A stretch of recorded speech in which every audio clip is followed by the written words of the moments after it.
नमस्कार, दिन भर की बड़ी खबरों में आपका स्वागत है। मैं हूं परवीन शेख।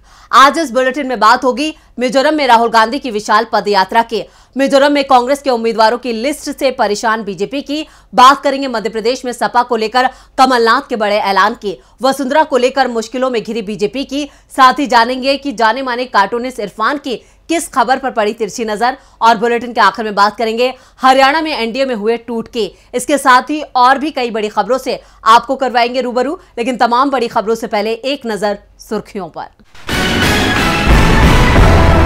सीएम नीतीश कुमार ने लालू यादव से की मुलाकात, दोनों नेताओं के बीच सीट बंटवारे को लेकर हुई चर्चा।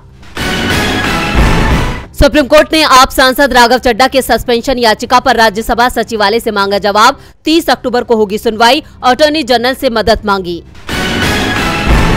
राउज एवेन्यू कोर्ट ने तेजस्वी यादव को दी विदेश यात्रा पर जाने की इजाजत, करेंगे जापान का दौरा। गिरावट के साथ बंद हुआ शेयर बाजार, सेंसेक्स 115 अंक गिरकर 66,166 पर हुआ बंद, निफ्टी 19 अंकों की गिरावट के साथ 19,731 पर हुआ बंद। ये तो थी सुर्खियां और अब बात आज की सबसे बड़ी खबर की। मिजोरम की 40 सीटों पर 7 नवंबर को मतदान होगा, जिसको लेकर राज्य में सियासी पारा काफी गर्म है। इस बीच चुनाव प्रचार को लेकर राहुल गांधी भी 2 दिन के मिजोरम दौरे पर हैं। आज उन्होंने आइजोल में एक विशाल पदयात्रा भी निकाली, जिसमें लोगों की जबरदस्त भीड़ देखी गई। वहीं राहुल ने मिजोरम में मोदी और बीजेपी को आड़े हाथों लिया। क्या कहा राहुल गांधी ने, देखते हैं ये रिपोर्ट। राहुल गांधी आज से 2 दिन के लिए मिजोरम के दौरे पर रहने वाले हैं। आइजोल पहुंचते ही राहुल ने फौरन चांदमारी क्षेत्र से राजभवन तक पदयात्रा की।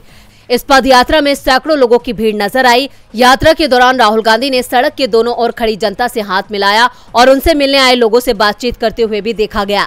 इस पदयात्रा के बाद कांग्रेस नेता ने शाम को छात्रों के साथ भी बातचीत की है। इसके अलावा उन्होंने एक सार्वजनिक सभा को संबोधित किया। राहुल ने मणिपुर की घटना का जिक्र करते हुए पीएम मोदी पर निशाना साधा। राहुल ने कहा, कुछ महीने पहले मैं मणिपुर गया था। मणिपुर के विचार को बीजेपी ने खत्म कर दिया है। अब ये एक राज्य नहीं बल्कि 2 राज्य हैं। लोगों की जान ली जा रही है, महिलाओं से छेड़छाड़ की गई है, लेकिन प्रधानमंत्री को वहां यात्रा करना महत्वपूर्ण नहीं लगता। राहुल गांधी ने आगे कहा, ये मेरे लिए हैरान करने वाला है कि प्रधानमंत्री और भारत सरकार को इजराइल में क्या हो रहा है इसमें इतनी दिलचस्पी है, लेकिन मणिपुर में क्या हो रहा है इसमें बिल्कुल भी दिलचस्पी नहीं है। राहुल गांधी ने बीजेपी को निशाने पर लेते हुए कहा, यहाँ चुनाव होने जा रहे हैं और मैं चाहूंगा कि आप इस पर विचार करें कि राज्य सरकार ने 5 सालों में क्या किया है। आने वाली पीढ़ियों में नशीली दवाएं तेजी से फैल रही हैं। जब बीजेपी आपकी संस्कृति, आपके धर्म, आपकी परंपराओं पर हमला करती है तो एमएनएफ उनका समर्थन करती है। पूर्वोत्तर राज्य में विधानसभा चुनावों की घोषणा के बाद राहुल गांधी की ये पहली मिजोरम की यात्रा है। 40 सीटों वाले विधानसभा चुनाव के लिए कांग्रेस ने अपने उम्मीदवारों की पहली सूची जारी कर दी है। वहीं राहुल गांधी की आज की यात्रा में उमड़ी भीड़ ने मोदी से लेकर बीजेपी नेताओं के भी होश उड़ा दिए हैं, जिससे साफ है कि इस बार मिजोरम में सत्ता परिवर्तन हो सकता है। राहुल गांधी ने एक बार फिर अपने एक्शन से मोदी के होश उड़ा दिए हैं। होश तो मिजोरम में बीजेपी के भी उड़ गए हैं। कांग्रेस ने मिजोरम विधानसभा चुनाव के लिए अपने उम्मीदवारों के नामों का ऐलान कर दिया है। राज्य में 7 नवंबर को वोटिंग होगी, जबकि 3 दिसंबर को काउंटिंग होगी। तो पहली सूची में किसे मिली जगह, देखते हैं ये रिपोर्ट। कांग्रेस ने मिजोरम विधानसभा चुनाव के मद्देनजर विधानसभा चुनाव के लिए अपनी पहली लिस्ट जारी कर दी है। 40 विधानसभा सीटों वाले इस राज्य में कांग्रेस ने 39 उम्मीदवारों के नाम ऐलान किए हैं। पार्टी ने सिर्फ लुंगलेई साउथ सीट पर प्रत्याशी की घोषणा नहीं की है। पार्टी की ओर से जारी उम्मीदवारों की सूची के अनुसार लाल सावता को आइजोल पश्चिम 3 विधानसभा क्षेत्र से टिकट दिया गया है।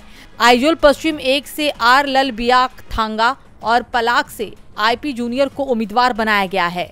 मिजोरम की सभी 40 विधानसभा सीटों के लिए 7 नवंबर को मतदान होगा और 3 दिसंबर को रिजल्ट आएंगे।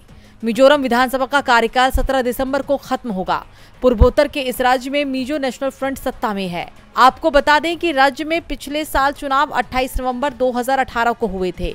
अभी के समय में सियासी समीकरण की बात करें तो इस वक्त 40 सदस्यीय मिजोरम विधानसभा में मिजो नेशनल फ्रंट के 28, कांग्रेस के 5, जेडपीएम के 1 और भाजपा का 1 विधायक है। 5 सीट पर निर्दलीय विधायक हैं। अब देखना होगा कि 3 दिसंबर को किसकी सरकार बनती है। कांग्रेस ने मिजोरम में अपना पहला दांव चल दिया है। अब नजरें बीजेपी पर हैं। नजरें तो मध्य प्रदेश में कमलनाथ पर भी लगी हुई हैं। पीसीसी चीफ और पूर्व मुख्यमंत्री ने सपा को लेकर बड़ा बयान दिया है। तो क्या कहा है कमलनाथ ने, देखते हैं ये रिपोर्ट। मध्य प्रदेश विधानसभा चुनाव में सपा और कांग्रेस के बीच गठबंधन तय होता हुआ दिखाई दे रहा है। अखिलेश यादव ने तो पहले ही गठबंधन को लेकर अपना रुख साफ कर दिया था। उन्होंने कहा था कि सपा बीजेपी के खिलाफ एमपी में कांग्रेस से गठबंधन को तैयार है और अब कमलनाथ ने भी सपा के साथ चुनावी गठबंधन की संभावना के दरवाजे खोल दिए हैं। पूर्व सीएम और प्रदेश कांग्रेस के अध्यक्ष कमलनाथ ने कहा कि सपा के साथ गठबंधन केंद्र के लेवल का मामला है। राष्ट्रीय स्तर पर उनसे चर्चा चल रही है, लेकिन हम चाहते हैं कि मध्य प्रदेश विधानसभा चुनाव में सपा हमारा साथ दे। सपा की भी बीजेपी को हराने में दिलचस्पी है। कमलनाथ ने कहा कि मैं अखिलेश यादव को धन्यवाद देता हूं। हम दोनों का उद्देश्य मिलकर बीजेपी को हराना है। कमलनाथ ने यहां तक कह दिया कि अगर हम सपा के लिए सीट छोड़ते हैं और अपना उम्मीदवार भी उन्हें दे देते हैं तो उम्मीदवार सपा के सिंबल की जगह कांग्रेस के सिंबल पर ही चुनाव लड़ने की बात कहता है। इसके साथ ही कमलनाथ ने यह भी साफ संकेत दे दिया है कि अगर सपा उम्मीदवार दमदार होता है तो उसके लिए सीट छोड़ने के विकल्प पर विचार होगा। इस बीच सपा ने भी कांग्रेस से गठबंधन की संभावना के दरवाजे बंद नहीं किए हैं। सपा ने एमपी के लिए जो उम्मीदवार घोषित किए हैं उनमें 4 सीटों पर कांग्रेस ने अपने उम्मीदवार नहीं उतारे हैं। कमलनाथ को सपा से हाथ मिलाने से कोई ऐतराज नहीं है। इधर बीजेपी की पहली लिस्ट को लेकर राजस्थान में नेताओं को ऐतराज है। राजस्थान में विधानसभा चुनाव के बीच बीजेपी में गुटबाजी खुलकर सामने आ चुकी है। जिन सीटों पर पार्टी ने उम्मीदवारों का ऐलान कर दिया है वहां दूसरे गुट के नेता विरोध प्रदर्शन कर रहे हैं और जो गुट सबसे ज्यादा नाराज दिख रहा है वो पूर्व सीएम वसुंधरा राजे सिंधिया का है। खुद राजे की गिनती भी नाराज नेताओं में हो रही है। दावा किया जा रहा है कि हाईकमान ने उन्हें किनारे कर दिया है, तो अब राजे के तेवरों के चलते हाईकमान परेशानी में दिख रहा है। राजस्थान में बीजेपी ने वसुंधरा राजे के समर्थकों को टिकट नहीं दिया, लेकिन पूर्व सीएम ने जुबान नहीं खोली है। लेकिन अब जो खबर आ रही है उससे बीजेपी हाईकमान को बड़ा झटका लगने के संकेत मिल रहे हैं। दरअसल इस समय असम के राज्यसभा सांसद गुलाब चंद कटारिया अपने गृह जिले उदयपुर आए हुए हैं। कटारिया के उदयपुर होने पर वैसे तो कांग्रेस को परेशान होना चाहिए था, क्योंकि राजस्थान में विधानसभा चुनाव हैं और कटारिया संवैधानिक पद पर बैठे हुए हैं, लेकिन परेशानी में बीजेपी घिरती दिखाई दे रही है। दरअसल खबर आ रही है कि कटारिया और वसुंधरा राजे सिंधिया की गुप्त बैठक हुई है और इस बैठक के बारे में कई घंटे बाद बीजेपी के नेताओं को जानकारी हुई। वसुंधरा कटारिया से मिलने उदयपुर आई और चली गई, किसी को खबर तक नहीं लग पाई। कटारिया ने राजे से मुलाकात की पुष्टि तो की है, लेकिन सफाई दी है कि मुलाकात राजनीतिक नहीं थी। 40 मिनट तक चली मुलाकात के बाद कहा जा रहा है कि अब वसुंधरा भी आर पार के मूड में दिखाई दे रही हैं और कटारिया के जरिए उन्होंने हाईकमान को सख्त मैसेज भेज दिया है, क्योंकि राजे ने अभी तक मीडिया में कोई बयान नहीं दिया है, लेकिन उनके तेवरों से साफ हो गया है वो हाईकमान के दबाव में नहीं आएंगी। गुलाब चंद कटारिया असम के राज्यपाल बनने से पहले राजस्थान में नेता प्रतिपक्ष थे। उनके राज्यपाल बनने के बाद कटारिया ने विधानसभा अध्यक्ष पद से भी इस्तीफा दे दिया है और बीजेपी ने कटारिया की जगह राजेंद्र राठौर को नेता प्रतिपक्ष बनाया था। वसुंधरा की नाराजगी से बीजेपी मुश्किल में है। मुश्किल में तो हरियाणा बीजेपी भी है। एक के बाद एक दल बीजेपी का साथ छोड़ रहे हैं। एक महीने में दक्षिण भारत के 2 प्रमुख दल एनडीए का साथ छोड़ चुके हैं और अब उत्तर भारत की बारी है। उत्तर भारत में भी अब बीजेपी के सहयोगी उसका साथ छोड़ सकते हैं। तो अब कौन सा सहयोगी एनडीए से हो सकता है अलग, देखते हैं ये रिपोर्ट। हरियाणा में 2014 से बीजेपी और जेजेपी के गठबंधन से डबल इंजन की सरकार सत्ता में है, लेकिन ये गठबंधन आगे और कितने दिन रहने वाला है, इसको लेकर हर किसी के मन में सवाल उठते रहते हैं। क्योंकि जिस तरह से बीजेपी और जेजेपी नेताओं के बीच बयानबाजी देखने को मिलती है, इससे तो यही लगता है कि लोकसभा चुनाव से पहले ये गठबंधन टूट जाएगा। पिछले कई महीनों से सत्तारूढ़ बीजेपी और जेजेपी के बीच पहले जैसे संबंध नहीं रहे हैं। ऐसे में कई बार खबरें भी आ चुकी हैं कि दोनों पार्टी के रास्ते जल्द ही अलग हो सकते हैं। तो वहीं अब बीजेपी के सीनियर नेता बीरेंद्र सिंह ने कहा है कि अब जेजेपी के साथ बीजेपी अगला चुनाव नहीं लड़ेगी। उन्होंने कहा कि ये गठबंधन भाजपा के खिलाफ ही हो गया है और मुझे लगता है कि अब भाजपा जेजेपी को और बर्दाश्त नहीं करेगी। अगर भाजपा और जेजेपी का गठबंधन बना रहता है तो इससे भाजपा को कोई फायदा नहीं होने वाला है। अगर भाजपा गंवाने की स्थिति में ही रहना चाहती है तभी ये गठबंधन बरकरार रह सकता है। मैंने इस बारे में लीडरशिप से बात की है।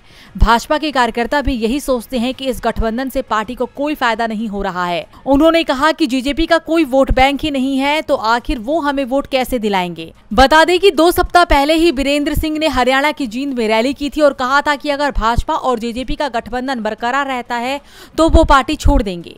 उन्होंने दुष्यंत चौटाला पर भ्रष्टाचार के आरोप लगाए थे। इसके अगले ही दिन दुष्यंत चौटाला के बेटे दिग्विजय चौटाला ने इन आरोपों का खंडन किया था और उन्होंने कहा था कि कुछ नेता उनके खिलाफ षड्यंत्र रच रहे हैं। बीजेपी ने साफ कर दिया है कि वो अगला चुनाव जेजेपी के साथ नहीं लड़ेगी। इधर इजराइल और हमास के बीच जंग का आज 10वां दिन है। इस जंग से फिलिस्तीन में हर तरफ तबाही ही तबाही नजर आ रही है। हजारों लोग इस जंग की भेंट चढ़ चुके हैं। इस बीच अमेरिकी राष्ट्रपति जो बाइडेन का बड़ा बयान सामने आया है। तो क्या कहा है बाइडेन ने, देखते हैं ये रिपोर्ट। इजराइल हमास जंग के बीच अमेरिकी राष्ट्रपति जो बाइडेन ने कहा कि हमास का खात्मा जरूरी है, लेकिन गाजा पर कब्जा इजरायली की बड़ी गलती होगी। इस बयान से साफ हो गया है कि बाइडेन को अपनी गलती का एहसास हो चुका है, या फिर ये बाइडेन की कोई रणनीति है। दरअसल इजराइल और हमास के बीच छिड़ी जंग के 10वें दिन आज बाइडेन ने कहा कि हमास ने बर्बरता की है, इस संगठन का खात्मा जरूरी है, लेकिन फिलिस्तीन लोगों के लिए भी देश होना चाहिए, अलग सरकार होनी चाहिए। वहीं अगर इजराइल गाजा पर कब्जा कर लेता है तो उसकी बहुत बड़ी गलती होगी। बाइडेन के इस बयान के बाद खबरें यहां तक आ रही हैं कि आने वाले दिनों में बाइडेन इजराइल जा सकते हैं। व्हाइट हाउस ने कहा कि बाइडेन के इजराइल विजिट की तारीख फिलहाल फाइनल नहीं हुई है। इधर इजराइल डिफेंस फोर्स ने हमास के हमले से पहले और बाद की सैटेलाइट फोटो शेयर की, जिसमें जली हुई इमारतें और काला धुआं नजर आ रहा है। 7 अक्टूबर से शुरू हुई जंग का आज 10वां दिन है। अब तक इजराइल के हमलों से गाजा में हजारों फिलिस्तीनियों की जान जा चुकी है, जिसमें बड़ी तादाद में छोटे बच्चे और महिलाएं शामिल हैं। वहीं हमास के हमले में करीब 1400 इजरायलियों की जान जा चुकी है। संयुक्त राष्ट्र में इजराइल के राजदूत की तरफ से बड़ा बयान भी दिया गया है। इस बयान के मुताबिक इजराइल की गाजा पर कब्जे की कोई मंशा नहीं है। बयान ऐसे वक्त में आया है जब अमेरिकी राष्ट्रपति जो बाइडेन ने गाजा पर कब्जे को लेकर इजराइल को बड़ी चेतावनी दी थी।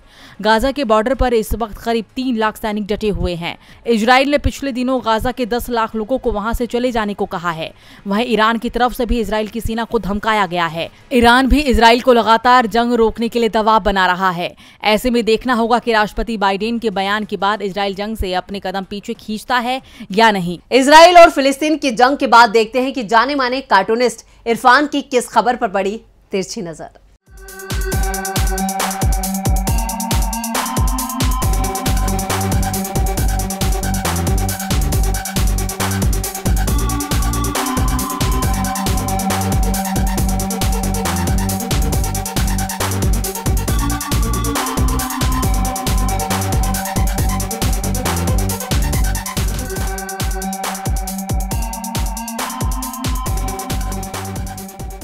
चुनाव के मौसम में एक अजीब क्रिकेट मैच भी हुआ, जिसमें एक छोटी टीम अफगानिस्तान ने दिग्गज टीम इंग्लैंड को हरा दिया। कोई बड़ी बात नहीं, इसको देखकर हमारे यहाँ के बड़े बड़े महारथियों की नींद भी उड़ गई हो।